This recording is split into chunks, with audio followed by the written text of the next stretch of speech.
हरे कृष्णा। आज हम जया एकादशी व्रत की कथा का श्रवण करेंगे। धर्मराज युधिष्ठिर बोले, हे भगवान, आपने माघ मास के कृष्ण पक्ष की तिला एकादशी का अत्यंत सुंदर वर्णन किया है। आप स्वदेज, अंडज, उद्भिज और जरायु चारों प्रकार के जीवों के उत्पन्न, पालन तथा नाश करने वाले हैं। अब आप कृपा करके माघ मास के शुक्ल पक्ष की एकादशी का वर्णन कीजिए। इसका क्या नाम है, इसके व्रत की क्या विधि है और इसमें किसकी पूजन की जाती है। श्री कृष्ण कहने लगे कि हे युधिष्ठिर, इस एकादशी का नाम जया एकादशी है। इसका व्रत करने से मनुष्य ब्रह्म हत्या आदि पापों से छूटकर मोक्ष को प्राप्त होता है तथा इसके प्रभाव से भूत पिशाच आदि योनियों से भी मुक्ति मिलती है।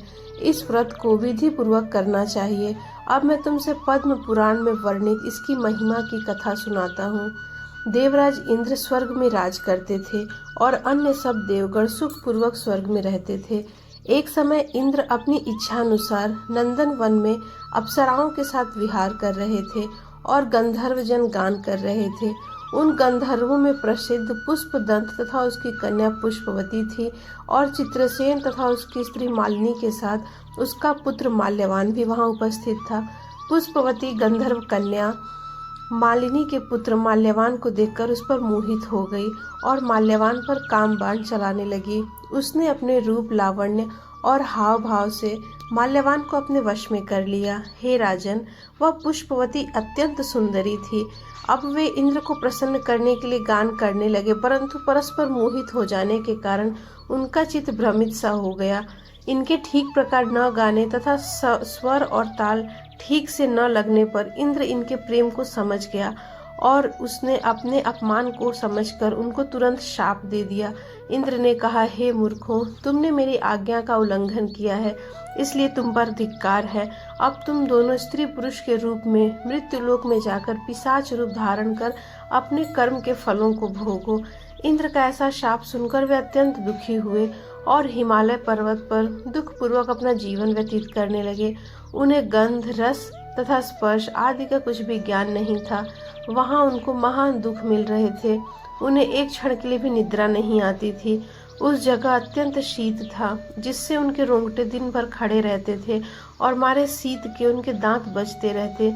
एक दिन पिशाच ने पिशाचिनी से कहा कि पिछले जन्म में हमने कौन से ऐसे पाप किए थे जिससे हमको यह दुखदायी पिशाच योनि प्राप्त हुई है। इस पिशाच योनि से तो नरक के दुख सहना ही उत्तम है, अतः हमें अब किसी प्रकार का पाप नहीं करना चाहिए। इस प्रकार विचार करते हुए वे अपने दिन व्यतीत कर रहे थे। दैव्य योग से तभी माघ मास में शुक्ल पक्ष की जया नामक एकादशी आई। उस दिन उन्होंने कुछ भी भोजन नहीं किया और न ही कोई पाप कर्म ही किया, केवल फल फूल खाकर ही दिन व्यतीत किया और सायंकाल के समय महान दुख से पीपल के वृक्ष के नीचे बैठ गए। उस समय सूर्य भगवान अस्त हो रहे थे। उस रात को अत्यंत ठंड थी, इस कारण वे दोनों शीत के मारे अति दुखी होकर मृतक के समान आपस में चिपटे हुए पड़े रहे। उस रात्रि को उनको निद्रा भी नहीं आई। हे राजन, जया एकादशी के उपवास और रात्रि के जागरण से दूसरे दिन प्रभात होते ही उनकी पिशाच योनि छूट गई। अत्यंत सुंदर गंधर्व और अप्सरा की देह धारण कर सुंदर वस्त्र आभूषणों से अलंकृत होकर उन्होंने स्वर्ग लोक को प्रस्थान किया। उस समय आकाश में देवता उनकी स्तुति करते हुए पुष्प वर्षा करने लगे। स्वर्ग लोक में जाकर इन दोनों ने देवराज इंद्र को प्रणाम किया।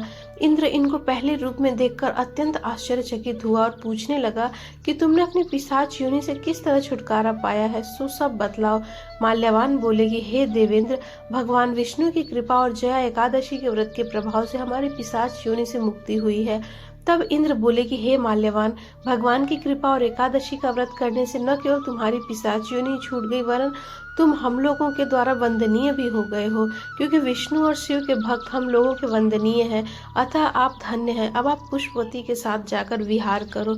श्री कृष्ण कहने लगे कि हे राजा युधिष्ठिर, इस जया एकादशी के व्रत से बुरी योनियां भी छूट जाती हैं। जिस मनुष्य ने इस एकादशी का व्रत किया हो, उसने मानो सब यज्ञ, तप, दान आदि कर लिया हो। जो मनुष्य जया एकादशी का व्रत करते हैं, वे अवश्य ही 1000 वर्ष तक स्वर्ग में वास करते हैं। हरे कृष्णा।